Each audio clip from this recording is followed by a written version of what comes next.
Once upon a time, Glacia and Crystal were a normal glacier family from a normal glacier community. Glacia the mother and Crystal the daughter were happy mountains of ice and snow. They had a lot to be happy about. They lived in an amazing park, a national park. The park is located at the top of the world, in the Arctic, where no trees grow. It is always winter. All around you, everywhere, there are glaciers. They look like magical ice castles. But one day, the ice in the park began to melt. The rest of the world below the Arctic was becoming too hot. People were making the whole world too hot, with their lawnmowers, with their cars, with things that pollute the air. In the Arctic, it was so hot, the glaciers began to melt. They could no longer stay together in their homes in the park. They could no longer hold on to each other. Families began breaking apart. Children drifted away. Neighbors watched helplessly. The mayor of the park declared an emergency.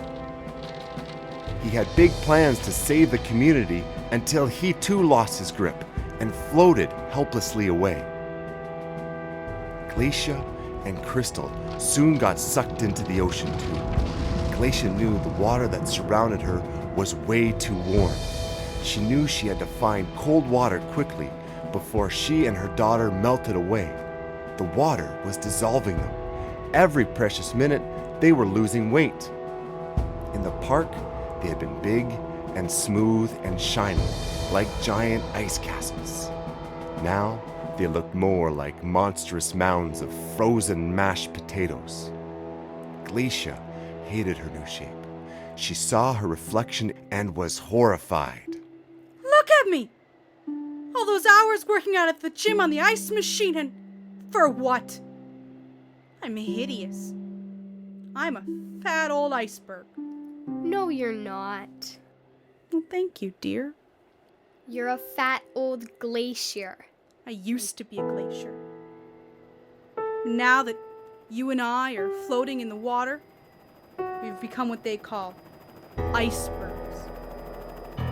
That's what you call a very loud helicopter. Well, what's it doing here? It's looking for icebergs to turn into bottled water. Icebergs? We're icebergs, aren't we?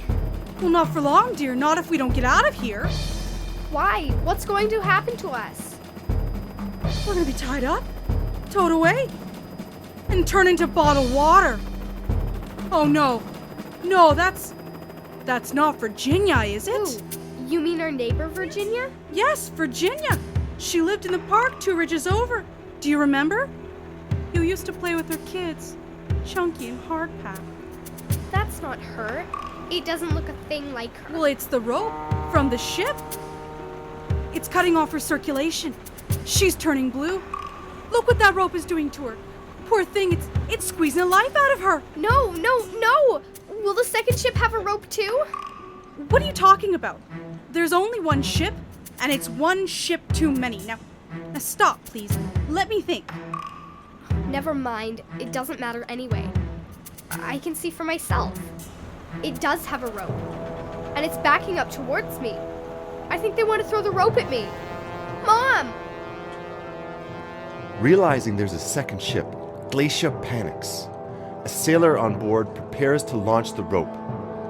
She knows she has to stop the ship before the rope lands on Crystal and her daughter is towed away, never to be seen again.